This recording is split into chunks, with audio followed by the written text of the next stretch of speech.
I know you've played Geometry Dash on your iPhone, but have you made Geometry Dash on your iPhone? Well, I'm going to teach you. So first we're going to press this plus button right down here. This is going to take us to our editor. So what we want is to be able to tap on the screen and have a square jump and avoid spikes.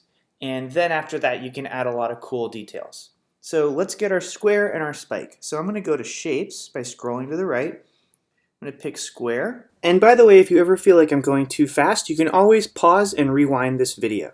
Now if I look at the stage by tapping on that eye, I can see that the square is here. I actually want to move it so it's over here to start.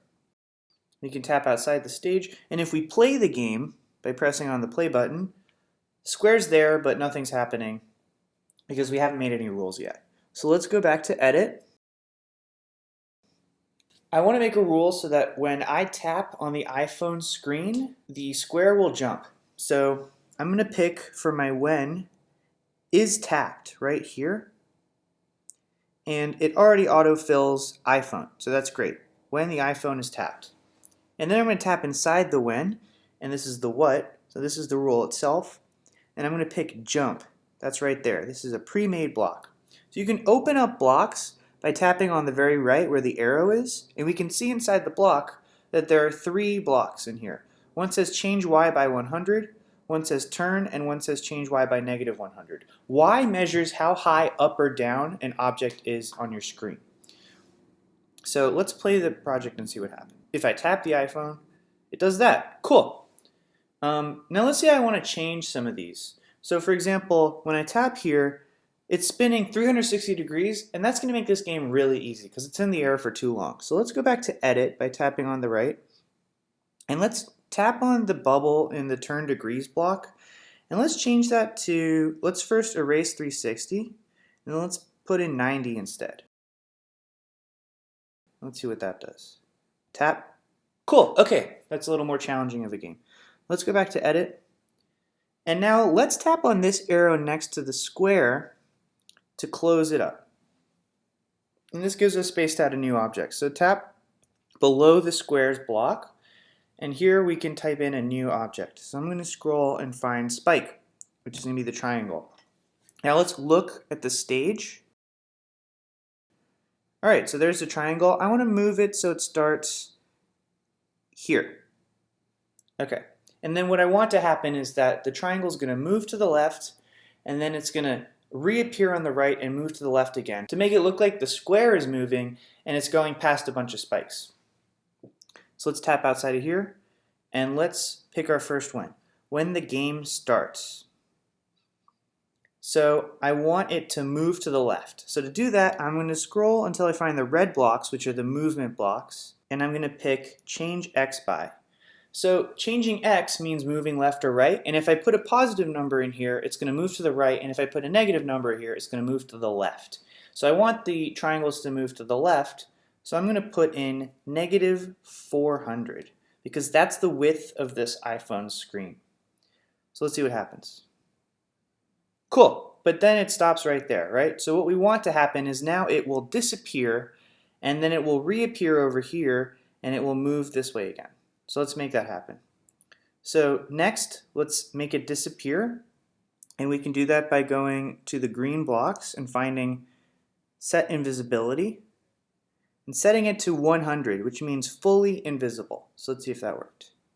Awesome. It moved to the left and then turned invisible. Great, let's go back.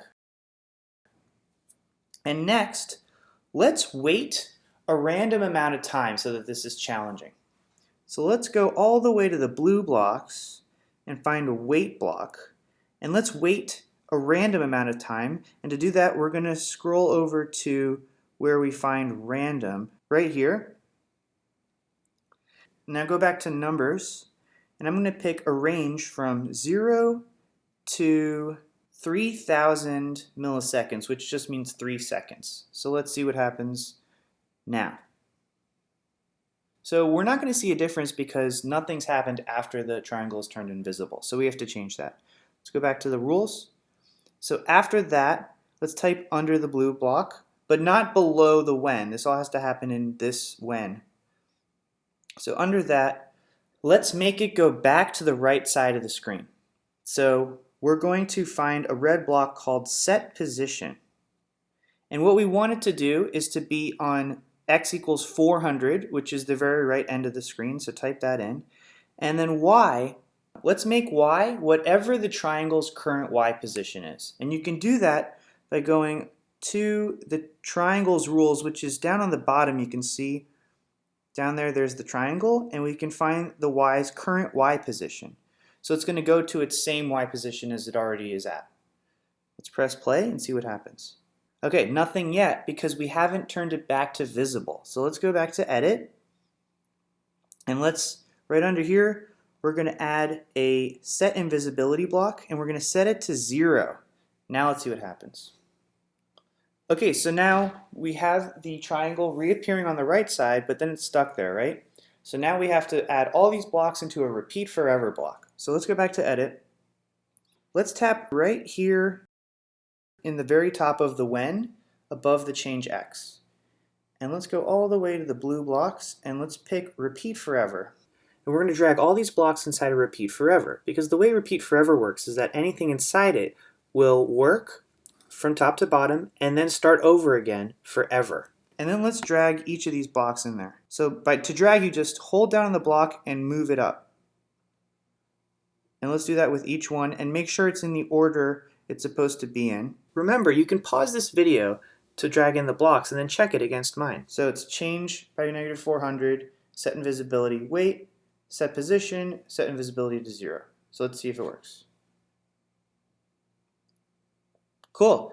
So now I can avoid these by jumping over them. But what if I don't jump over them? Shouldn't the square disappear because it died? Well, let's make that rule.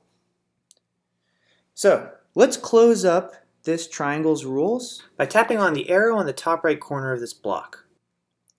And then let's go back to the square's rules, open it up, and let's type underneath this purple block, this when, and let's create a new when.